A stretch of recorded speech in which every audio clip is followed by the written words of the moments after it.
toutes ces dynasties-là ont commencé avec l'arrivée d'un grand capitaine et sont mortes avec le départ. ou sont mortes avec le départ d'un grand capitaine.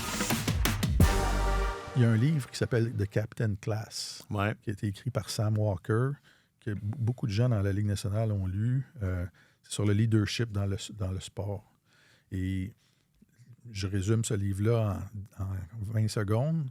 Sam Walker a fait le tour des plus grandes dynasties de l'histoire du sport, et pas juste au hockey, là, de l'histoire du sport. Équipe de Hongrie au soccer dans les années 50, équipe féminine de volleyball cubaine, etc. Il y a une équipe de hockey dans sa liste des plus grandes dynasties de tous les temps, c'est le Canadien des 5 Coupes Stanley. Et il a trouvé le point commun qui fait ressortir dans son livre, c'est que toutes ces dynasties-là ont commencé avec l'arrivée d'un grand capitaine et sont mortes avec le départ. ou sont mortes avec le départ d'un grand capitaine. Et il trace des points communs entre ces grands capitaines-là.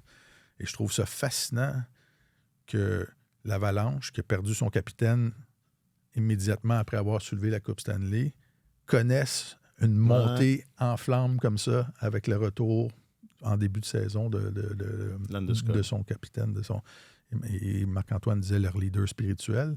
Et c'est ça, dans ce livre-là, Sam Walker expliquait que les grands capitaines de ces grandes équipes-là n'étaient pas le meilleur joueur de leur équipe.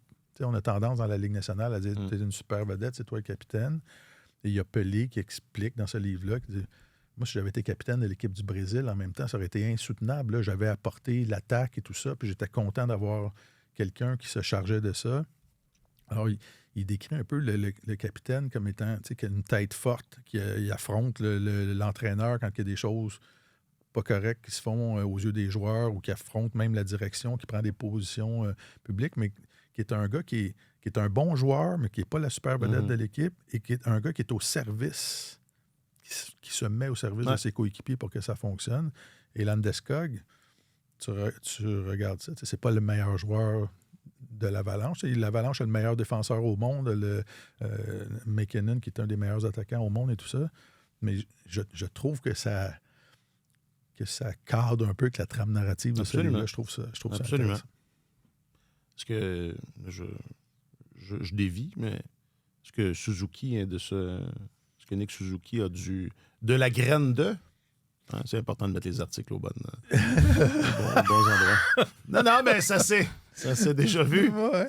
Entendu, je devrais dire. Ça s'est déjà lu, même. J'ai même déjà lu cette erreur-là. J'ai trouvé que quelqu'un n'avait pas fait son travail au pupitre, mais c'est parce que Suzuki, dans 4 ans, ça sera. On pense que Demidov, Hudson vont être des plus grandes vedettes offensives.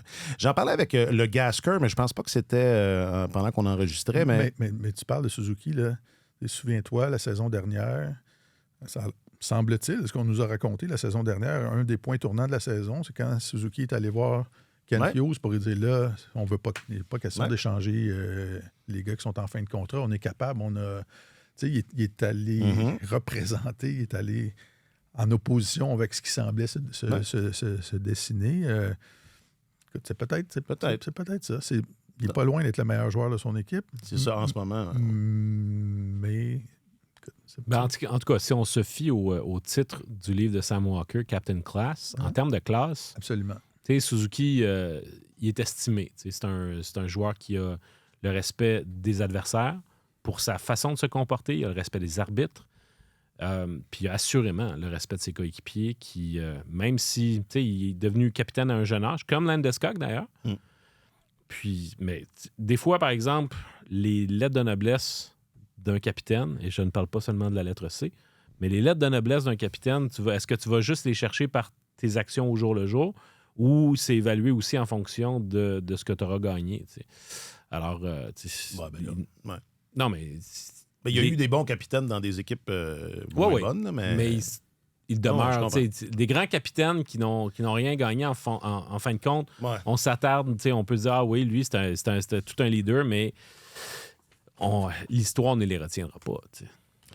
Et quand tu disais, Martin, que c'est quelqu'un qui est capable d'affronter, de confronter l'entraîneur, confronter la direction, pour faire ça, n'importe qui peut faire ça, mais si tu n'as pas le respect de ton entraîneur, si tu n'as pas le respect de tes patrons, c'est un peu un coup d'épée dans l'eau, Puis ça, ben, visiblement, Suzuki, quand il est allé voir Kent Hughes, l'histoire nous dit que Kent Hughes, il a son respect. Mais on voit qu'il y a un ascendant sur l'équipe. Tu sais, les gars qui passent l'été à Montréal pour s'entraîner ou qui sont... tu sais, il y a le nombre de fois qu'on se fait dire au cours d'une saison, ce groupe-là, c'est incroyable, tout le monde s'entend bien, il y a de la collaboration. Mais... Ils ont toujours dit...